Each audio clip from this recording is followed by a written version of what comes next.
one thing I always try to remind people of constantly, especially people who are, First Amendment absolutists: separation of church and state. And I think that's one of the worst parts of our political discourse today. Obviously, we talk about how the Democratic Party has been co-opted by Wall Street. The GOP has absolutely been co-opted by evangelicals. There is no reason whatsoever that somebody like Pat Robertson should ever be given a place in the political sphere to make his, muses about what he thinks about X, Y, and Z. And yet it's been that way for decades. And so I'd like to think that there probably is a lot of people who share similar sentiments regarding religion, and especially how it has no business in politics whatsoever. But I think a lot of people are afraid to really speak up about it, especially libertarians. Is that something that you've observed? I mean, it's very difficult when you have institutions like religion that for some people, it just is such a definitional cornerstone of who they are as people.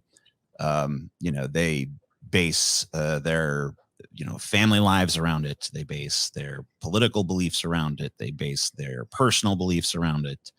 And it makes sense, I guess, if you're going to believe that there's this all powerful sort of force that's going to dictate what you should and shouldn't be doing at any given time. Yeah. I mean, of course you're going to be like, oh, that's really important to me. Like if I believe that, it'd be very important to me too. To some extent you can't really pull that out of politics if you're going to have a representational democracy, because it's part of the electorate. To me, you have to cut it off at the root, which means it has to be removed from the electorate. You can't do that through force, so you have to do it through trying to make compelling and convincing arguments to people.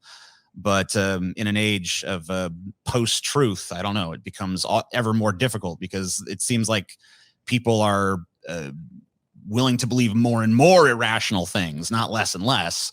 We thought that, the internet, that's going to bring so many people to reason because they're going to have all this information. Well, they're going to also have all this misinformation too. And reality becomes a choose your own adventure book. And, everybody just believes whatever suits them best. And it's almost become the age of the I God, where it's not the Bible anymore. It's whatever, the Bible of every stupid thing that I've ever collected out of the internet or anywhere else that I've compiled into like this, roughshod belief structure. And if I don't like what, my principles today, they can change tomorrow. So it's like, I don't know. It seems like religion, it's almost being topped in irrationality by some of these new sort of almost like customizable, personalizable, choose your own adventure book, view of reality sort of people who they're not necessarily, they might pay lip service to God or Jesus or something, but their real God is themselves, which in a certain respect, I don't really disagree with, because I feel like, you're the center of your own universe. You can't avoid that.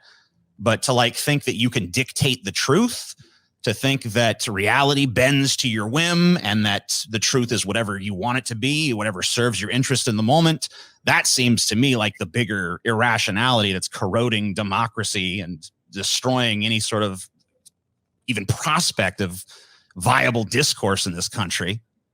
Yeah. And that's one of the key things for me about religion, that where I see it's intertwined, because when you're talking about people that believe that, right, that to me is already sort of symptomatic of people that are willing to believe, but I do think overall we've been seeing it decrease, the amount of people that affiliate as religious, the amount of people that are, live their lives in a religious manner. We have seen a decline. I mean, we have seen especially that. The last two generations. Yeah. Sure. I mean, generation. Yeah, we have. But there's still a lot of people, and a lot of newer churches, a lot of those strip mall churches, a lot of, it's God-fearing dictating what your thought process is. It's just more contemporary. It's more contemporary. Yeah, my fear is that a lot of the religion that exists now might not necessarily be designated as such. Like you look at something like QAnon, where you have these people waiting in Dealey Plaza for John F. Kennedy Jr. to return from the grave and lead them to glory. It's like, okay, well, that seems like maybe that's not rational. That's certainly not a reasonable thing that a person is deriving from an observation of reality. So what is that? That's a religion. That's or at least it's religious thinking. See, I think that's an extreme example, but I feel like there's a lot of little subsets of people out there that are, they've got a religion and everything but name. And it's just like, hey, this is what I want in the moment. This is what I need to believe. So this is what I believe. And, they don't necessarily have any arguments to back it up. It's just a matter of faith. And that to me is kind of like where the whole danger comes in. It's like when someone can use, I just believe it to defend an argument, and that's supposed to be recognized as valid. Like if you bring an argument to someone and they give you like, well, I just have faith, where do you go from there? Like if they're not amenable to, they basically just said like, I am not amenable to reason. I am not amenable to evidence. I'm not amenable. Yeah. So like, how do you advance that dialogue from there? That's, I think, like the really difficult question that, I've not figured out the answer to, but I'm still looking.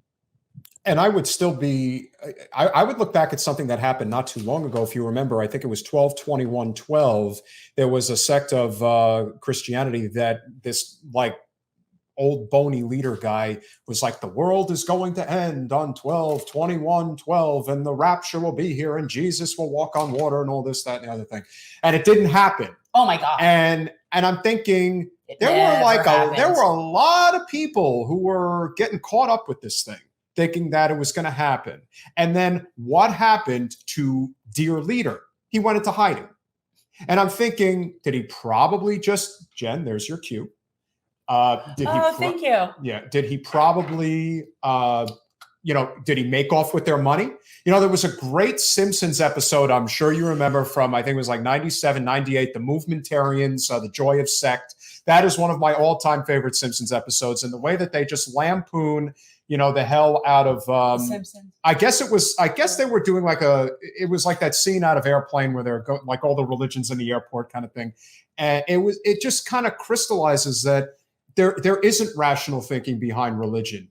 I mean, people believe in Scientology, for God's sake, and that one, the more, it seems to me that the more modern a religion gets, the more insane it gets. No, it's just more unusual to you. See, that's what's interesting to me is when people that are old school religion look at Scientology and they're like, can you believe those people think that? And I'm looking at them and like, yeah, no, where would I believe anybody could think some crazy?